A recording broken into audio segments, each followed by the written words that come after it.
Hello. Hi, welcome to Wisdom for Menopause and Beyond, where we have resources that are available for women, men, and organisations around menopause. But we also talk about beyond, which is really about things that kind of happen in midlife and things that change, Wisdom and change. So whatever midlife is. today we thought we'd talk about something that I've always thought as being very positive, but I do get odd reactions when I do this, is I say, I've got to get this done. I've only got 15 more summers. And people go, what?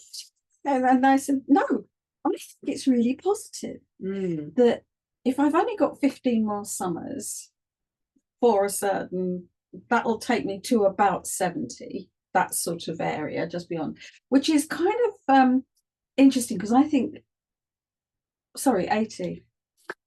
Adding. Yeah, I was going to say, hold on a minute. Hang on a minute. So that's 80. So yeah. 70, I think you kind of change what you want to do. Yeah.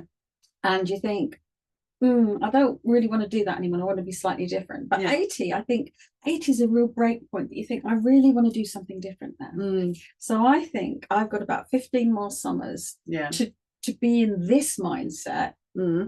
And to do the things that I really want to do. And by about 75 to 80, I think I'll want to do 15 different summers.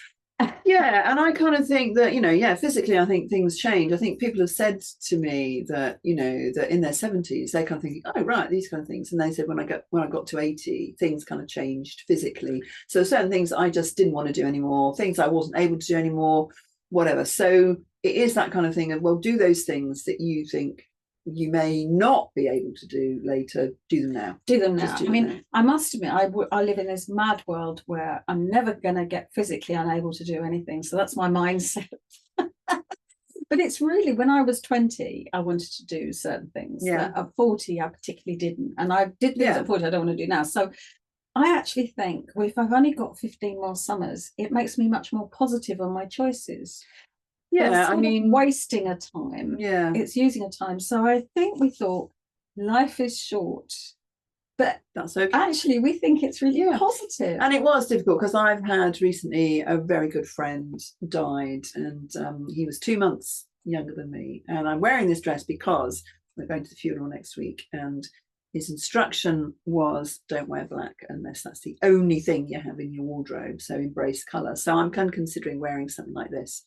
So this is already just like a little nod to him. That's happening. So it's kind of saying, and it's like he was one of those people that we never thought that would happen. We never thought he was going to be the first one. And it's also that thing where it's a bit of a wake-up call when somebody in your peer group, I think the peer group's different, dies, because then you kind of go, oh, because you expect your parents to die because they're older, they're that next generation and all the rest of it.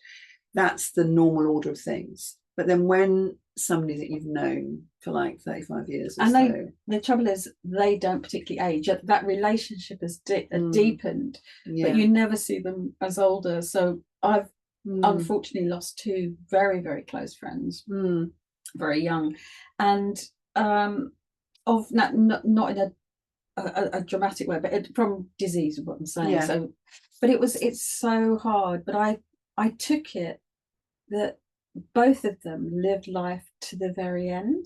They lived all the way through. And I think by bearing in mind, it's almost such a gift to have this life. So instead of thinking, oh, shouldn't I might wait, I might see, it's almost like take today, hold it, and just live that moment. Live in the present, really live in the present. Don't worry about it. And I kind of think it's more that, having done that, I suppose in the last couple of years, I've taken those kind of decisions more. Like, I mean, when we got into the kind of camper van life, and we both have van life, and it was like having that thought of, oh well, when we'll get one at this point, we'll do it at this point, and then it so happened that a van was available, and we're like, we're just going to get it then, and see how it was, and it's like, because we're going to New Zealand next year, because I was aware that I was doing the same thing. Oh, well, at some point we'll go here. At some point we'll do this. I really want to do this now. We'll make it a condition of, all these conditions come in. I can only do this when I have completed this, when I've saved up this amount of money. And I'm kind of going, well, no, I need to kind of decide that we're going to do this. and then the money will come. You know, so don't not do something from that kind of fear. And I imagine that sounds a bit glib to some people, saying, oh, it'll all be fine, you know, yeah, just stick it on the credit card. That's why we're in the situation we're in. Anyway, whatever. But it's like, but no, for me, it's like, it gives me a focus to say, right, so now I know I just have to create that happening. Yeah, but I've got it, there's a marker, it's going to happen in March. You know, yeah. It's so important for you to go to New Zealand. Yeah, it's not, I mean, I would think, okay, so love it. It's not one of my 15. It's the only place that's better than Devon. So this is what I'm saying. Yeah, it's really important. So by you not doing that, you're not living those 15 summers. Yeah. Whereas for me, I'd think, well, and then there would be something I would do. Yeah. That you'd go, really do that.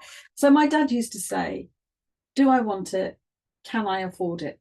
And he said, they're the only two questions you ever need to ask yourself. Because he said, if the answer's yes to both, which your New Zealand trip is doable, I think so. Yeah. And if the answer to one of that is no, then don't worry about it. Yeah.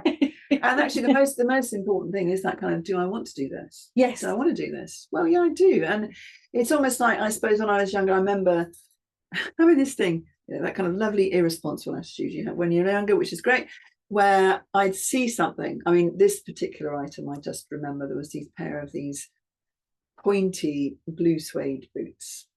And I'm like, I lusted for all those boots. We're not going to say blue suede shoes, are we? They were blue suede shoes, and they were absolutely just delicious. And I kind of thought, so I used to have that whole thing about, well, if I don't buy them, then I'm going to spend all this time worrying about them, thinking about it. I should have done it. I should have done this. I should have done it, blah, blah, blah. And then I've wasted all that time. So how much is all of that time going to, you know, but actually I might as well just spend the 20 or 30 quid or whatever it was on the boots, because I'll have wasted hundreds of pounds worth of my time thinking about them when actually I could just do it. And then there's also the enjoyment of. Yes. So I love those. If you have, I was very upset when they fell to pieces. If you've got beautiful shoes, you really want to have them for 3 or 4 years. Yeah. Or if you have some building work done, you think, I just really want to enjoy that. So the longer I wait, the less time I've got the other side of that moment. Yeah. If you want to go on holiday, you've got more time to actually remember that or go through that. So and actually, if you sign up for it, so we've kind of planned it now, and it's I'm thinking about it and enjoying it even now. I'm planning it. I'm thinking about where we're going to be going. You know, so when I see something on the television, I'm like, oh, well, that's interesting. We're going to be going there in a few months. I'll add that in. So you're getting more value for money, because from the moment you sign up for it, you're thinking about it. So I think life is short, and a lot of people find that quite worrying. But I think it is. So we can have an argument about that, but it is. So it's kind of going on a fortnight's holiday and coasting through the first 11 days, and then suddenly thinking, oops, I've got what I really wanted to do. So it's like my 15 years is kind of like a 14-day holiday. It's like that 15 years of like, I really want to do this, and if I don't do it now, it's getting nearer the end of the holiday. So it's certainly not a negative thing in my book. I actually think by having that in your mind, you create more positivity in the present moment. Yes. And that you just create more experiences in that, because, you know, it is like having those kind of conversations, you know, whether you still want to buy each other a present if you've been together for, you know, so many years. Well, actually, you know, or do we want to buy, we're doing that thing about having our anniversary. Well, actually, let's just do an experience that we're both going to enjoy, because we don't really need any more things. No, and sometimes people love do that, but as you say, it's that conversation. But I do think it's such a positive in the present moment that we fulfill our dreams. And I think, you know, looking back at my friend, and I kind of think, he did a lot of really brilliant, amazing things, and he's got brilliant, you know, they're brilliant children and grandchildren and the rest of it, and, you know, will be up there and supporting his wife, you know, at the funeral. But it's almost like he he was full of life and very vital. And I do think this kind of midlife and beyond thing that we're looking at, the midlife, is it almost enables us, because in the first part, as we said, because you're immortal, so you don't have to worry about that when you're younger. One, you're immortal, you're never going to die. But also there are constraints again. Yeah. And maybe you don't really know what you want. I always envy people that do, but there's all these things. So as we get a little bit further on, it's almost like, no, I'm going to put New Zealand on hold. Yeah. But I am going to sail around the whole of England and Scotland on about a 4-month trip. Yeah. And that's what I'm going to do. You're going to get the boat, I'm going to sail around, and that is going to happen before in my 15-year summer. So whereas when you're younger, you think, oh, I've got 70 years, I don't know what to do with my huge long holiday. Yeah. So I think it's sort of a bit of a joy that we get as we get to the end, or nearer the end, with plenty to go. So think about that then. What would be in your 15 summers? And then we can make a plan for the next 15. Yeah. So do the 15. Great, fantastic. And then see where you are.